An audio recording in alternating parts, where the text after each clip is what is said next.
Welcome back to another console collector video. Alright, let's kick off part 7. Now we talk about the mighty PlayStation 2 from the year 2000. Its original retail price was $299 US. Adjusted for inflation, that's $445 US. The PlayStation 2, commonly referred to as the PS2, is a home video game console that was developed by Sony Entertainment, and it is the successor to the original PlayStation console. It was released in 2000 and mainly competed with the Dreamcast, the GameCube, and the original Xbox in the 6th generation of video game consoles. Announced in 1999, the PS2 offered backwards compatibility for its original PlayStation games. So that means you could play your copy of Pepsi Man on your PS2.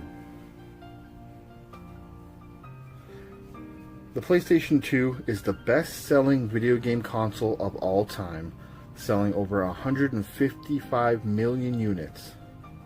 More than 3,874 game titles have been released for the PS2 since launch. So, there is a ton of games for the PS2, and there literally was something for everyone.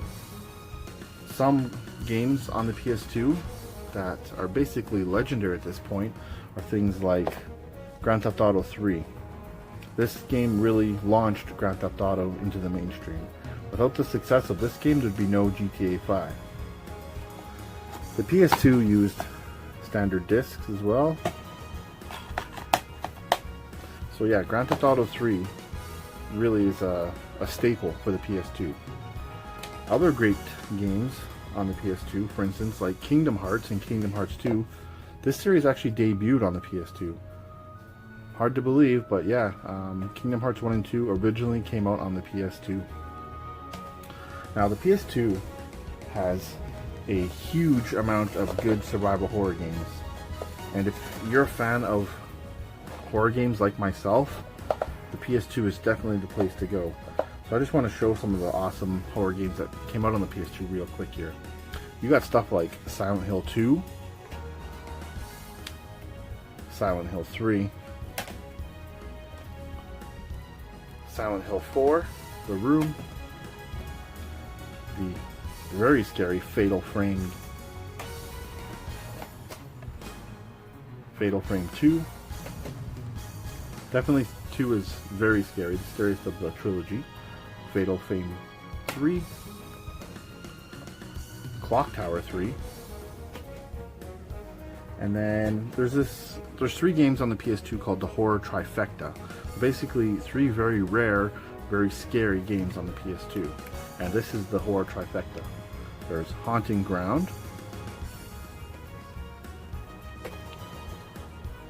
Kuon, just that cover is pretty spooky on its own. And finally, the rarest PS2 game, Rule of Rose. So yeah, the PS2 was great for horror games. So, a large part of the PS2's huge success can be traced back to the fact that the PS2 had a built-in DVD player. The GameCube lacked that feature, and the Xbox needed additional accessories to access the DVD player. So not only did gamers buy the PS2, but the average consumer bought the PS2 for the simple fact that the PS2 was a better bang for your buck, as DVD players were just as much, if not more, than a PS2 at the time.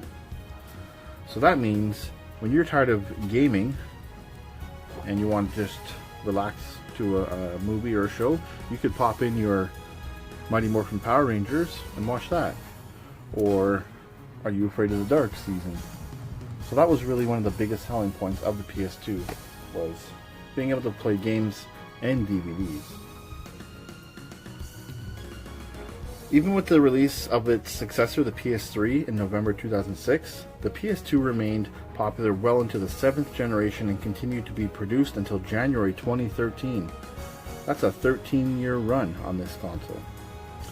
When Sony finally announced the PS2 had been discontinued after 13 years of production, the PS2 had one of the longest runs for a video game console. Despite the announcement, new games for the console continued to be produced until the end of 2013. So, Sony later manufactured several smaller, lighter revisions of the console known as the Slimline models in 2004. As the name states, they were super slim versions of the old bulky PS2. The PS2 is one of the most popular and successful consoles of all time. The PS2 has one of the largest libraries of all time. Some other iconic games that were released on the PS2, which got their debut, would be the Guitar Hero and Rock Band series of games.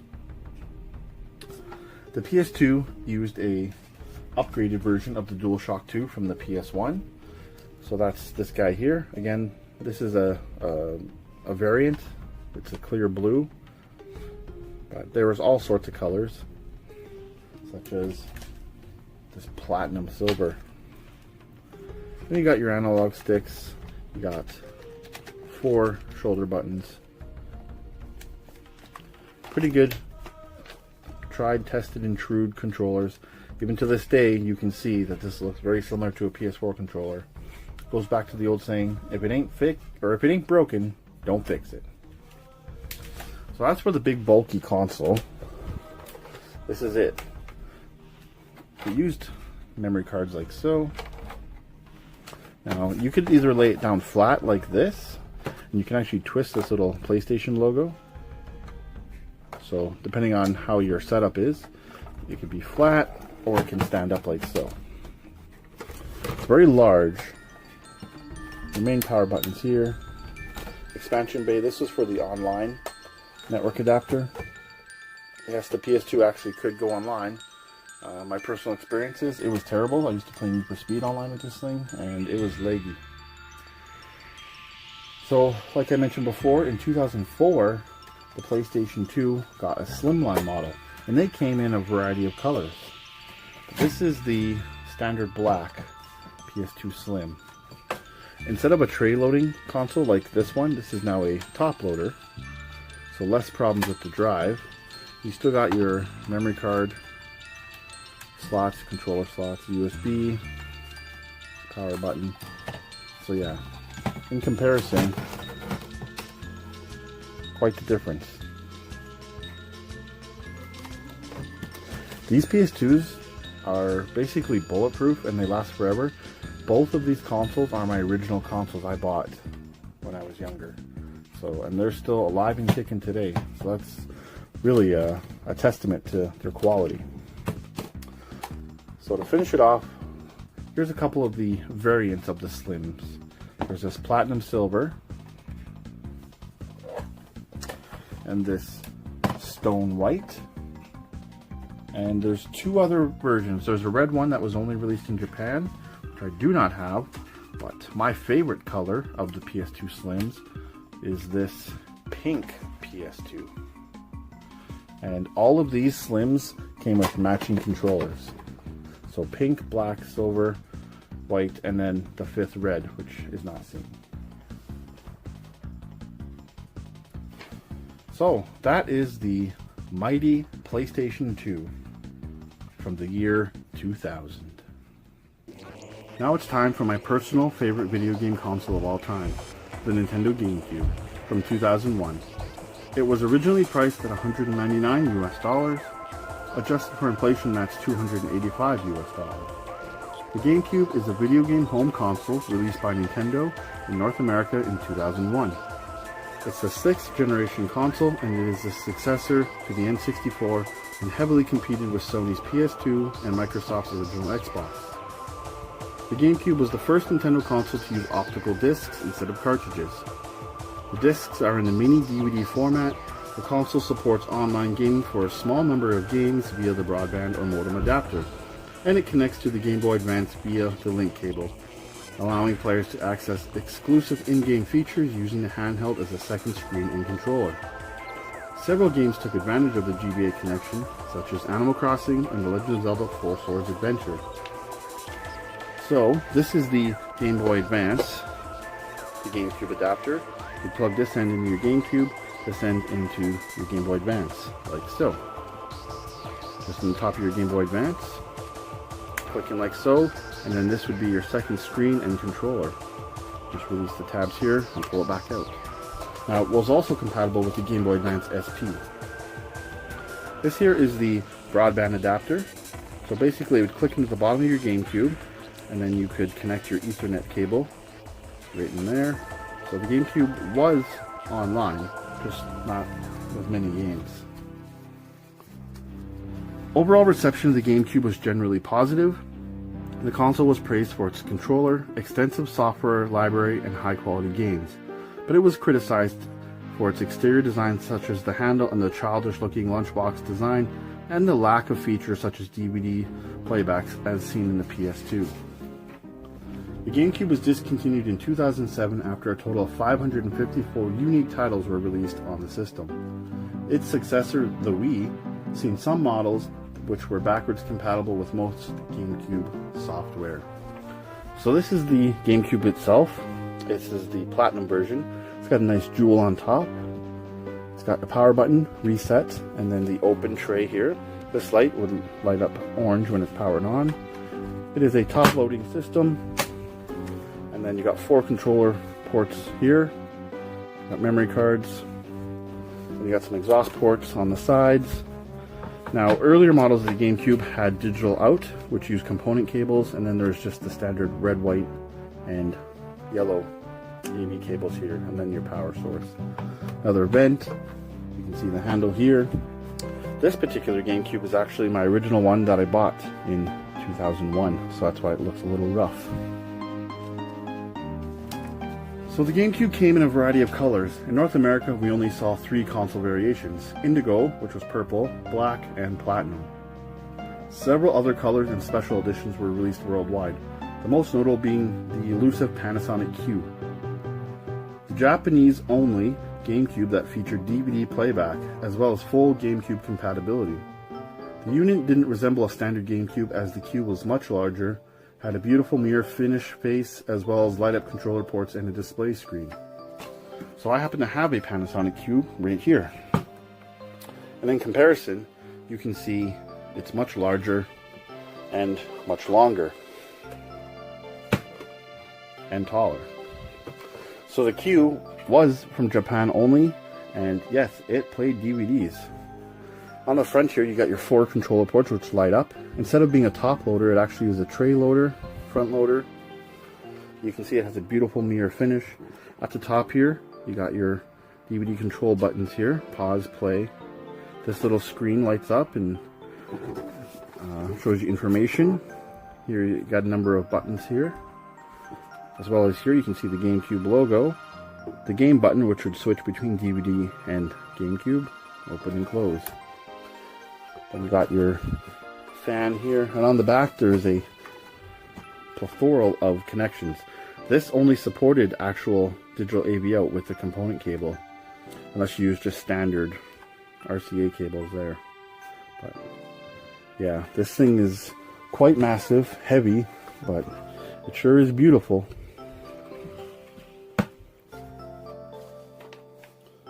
One of the most popular add-ons for the GameCube was the Game Boy Player. It would attach to the bottom of the GameCube and allowed you to play Game Boy, Game Boy Color, and Game Boy Advance games on your TV through the GameCube. So that is what this little guy here at the bottom is. This is the Nintendo GameCube Game Boy Player. Has a expansion connector here, link cable. You can see here, Game Boy Player. So essentially, you would take your Game Boy Advance, Game Boy Color, or Game Boy games, for instance Donkey Kong Country 2, you'd slide it in the bottom, like so. Then you would pop in your boot disc, power it on, and you were playing Game Boy Advance games on the TV. When you're done, you'd shut it down, and there's a little eject button here on the side. You click that, Game Boy game or GBA game would pop out, and you were done. So the GameCube has left quite the legacy on gaming history, and one of the most notable things about the iconic GameCube is the controller. It is loved by many and has been named one of the best controllers of all time. It's so popular even today, so much so that Nintendo has re-released the GameCube controller twice. First for the Wii U, and most recently for the Nintendo Switch for use with Smash Bros. Ultimate. That says something about the controller when it's got support in 2019 for a brand new console. So this here is the iconic GameCube controller. It's very ergonomical and it feels comfortable. It's got unique shoulder buttons where they actually slide down and then they click. So giving it multifunction. You got 2 joysticks. The D-pad is a little less than stellar, and then face buttons. These came in a large number of variants as well. Aside from that controller, there was a number of different kinds of GameCube controllers. For instance, this is the Wavebird GameCube controller, which was wireless. This is one of the first official wireless controllers for a home console. This thing is actually wonderful. It's completely wireless. You plug your sensor into the GameCube there, and yeah, you were hands-free. Takes 2 AA batteries, and it has multi-channel select here at the bottom, on and off. Yeah, the Wavebird. If you ever wondered where the technology started, it's pretty much at the Wavebird. Now another unique controller Nintendo released is this Hori GameCube controller, which is shaped like a Super Nintendo controller, but it was mainly used and marketed for use with the Game Boy player. So no joysticks, just a standard D-pad. This controller works excellent for Game Boy and Game Boy Advance games through the Game Boy player, including the shoulder buttons. So yeah, very cool, unique controller for the Game Boy player. This is the re-release version for the Wii U of the GameCube controller, which I mentioned. And this is the most recent re-release for the Nintendo Switch GameCube controller. These controllers both will plug into a GameCube and work on the Nintendo GameCube. So that's just a testament how great these controllers are. One quick bonus controller I wanted to share with you guys was for Phantasy Star Online for the GameCube in Japan. They released this keyboard controller. This thing is huge and massive, but basically you can just type your messages to your friends when you're online playing Phantasy Star Online. So yeah, it was marketed for online play. This is what they used before online chat. You had to type your messages, and it was much easier than going in and picking letters individually. You could just fire off your message. This controller is compatible with all GameCube games as well. So I have played Smash Bros. Ultimate with this controller. It's ridiculous.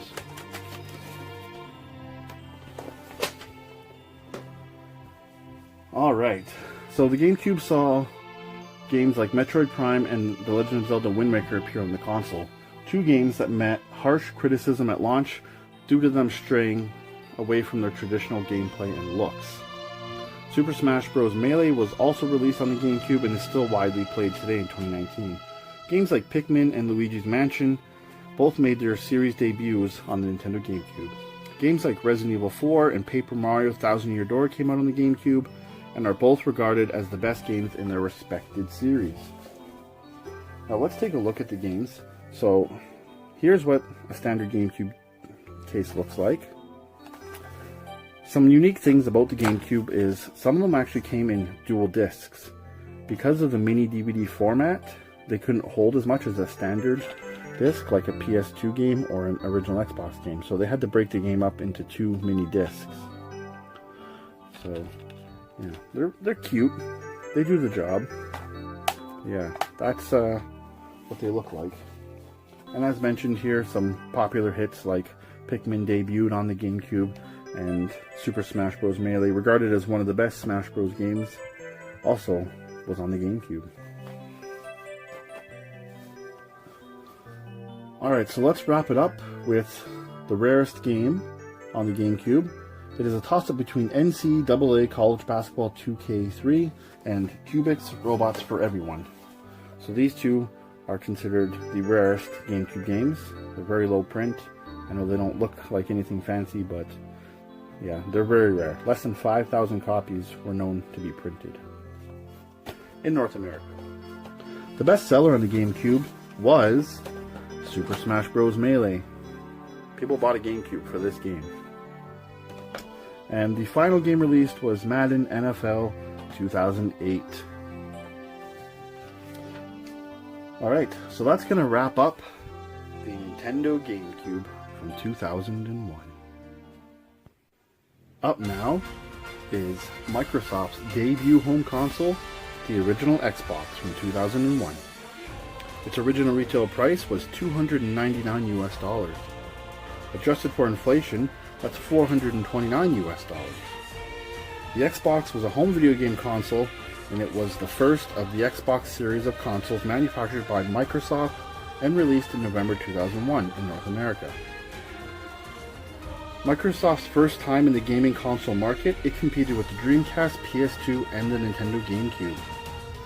It was also the first console produced by an American company since the Atari Jaguar ended its production in 1996. Announced in 2000, the Xbox was graphically powerful compared to its rivals at the time. It was also noted for its PC-like size and weight, and it was the first console to feature a built-in hard drive. In November 2002, Microsoft launched Xbox Live, a fee-based online gaming service that enabled subscribers to download new content and connect with other players through a broadband connection. Unlike other online services from Sega and Sony, which required additional accessories, Xbox Live had built-in support into the console through an integrated Ethernet port. The service gave Microsoft an early foothold in online gaming and would help the Xbox become relevant as a competitor to the other 6th-gen consoles. The original Xbox was available in a number of colors and special editions. One of the rarest consoles is the Mountain Dew Xbox that could only be obtained through a contest, which you can see the green one right in the back there. The popularity of titles such as Halo contributed to the popularity of online gaming, and in particularly first-person shooters. Despite this, and being second position in sales ahead of the GameCube and the Dreamcast, sales of all competing consoles were always well behind the PS2. The Xbox was discontinued in 2006. Support for Xbox Live on the console ended in April of 2010. Now this here is the console. This is the particularly uncommon version, the Crystal Xbox, which is a Canadian and European exclusive. It's heavy, it's large. You see you got nice jewel on top. On the front here, it's a front loader with a slide out tray, 4 controller ports, got a power button, eject button, got some vents on the side. Here's all your connections. You got your Ethernet, AV out, and your power. Here's your fan, and another vent on the side, and then on the bottom, this big. Now, most common Xboxes are black with the black and green with a standard jewel on top. The Xbox used disk-based media for games. It launched with a large controller with several buttons nicknamed the Duke. After criticism of the huge controller, Microsoft released the Xbox S controller, a smaller controller that was met with great reception and has been the foundation of Xbox controllers since. So let's take a look at the launch Xbox controller. This big thing is the Duke. It's large, it's big. You got dual joysticks here that click, like modern consoles now. A really flimsy D-pad. Start select, you got A, X, Y, B, black and white buttons, as well as shoulder buttons. It was wired. One neat thing about the original Xbox is it had this breakaway connector here. So let's say you're playing and some little brother or sister comes by and trips on the cord. Instead of ripping the console off the shelf, it actually break away at this tearaway point and your console will be fine. So gotta give it to Microsoft for coming up with that. So yeah, that's the Duke. Just for a size comparison, this is the Duke compared to a GameCube controller. Might be kind of hard to see, but it's much smaller. So the re-release that they did, the Microsoft Xbox Controller S, is this guy here. It's much smaller, Feels a little more ergonomic. Same buttons, same layout, but considerably smaller, like you can see. So this S controller is definitely the foundation of the Xbox 360 and Xbox One controllers that you see today. Now, as a little bonus, Hyperkin with Microsoft re-released the Duke controller for the Xbox One. It's a wired controller. It's the same layout here. Got the flimsy D-pad, joysticks, but you may be looking here. Where's the Xbox logo? They also added 2 shoulder buttons here and here and got rid of the memory expansion port. So now if I plug this controller in, being that it's wired only, technical difficulties.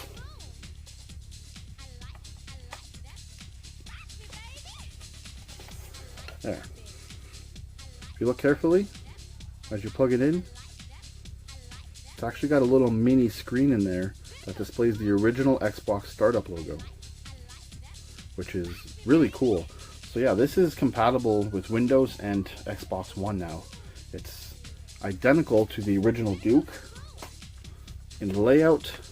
It's large, except now instead of the standard static image printed there, it's actually a little mini screen, and you can restart it anytime by clicking on it. Maybe you can see it right there. There we go. So yeah, just thought I'd show that really quick. It's pretty unique and cool.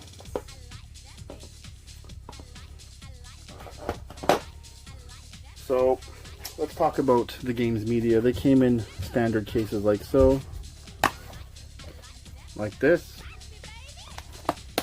Pretty generic discs. The rarest game is Jurassic Park Operation Genesis. The bestseller was Halo 2, and the final game released was Madden NFL 09. So that's going to wrap up the original Xbox. Alright, that's it for part 7. Stay tuned for part 8 with the Xbox 360.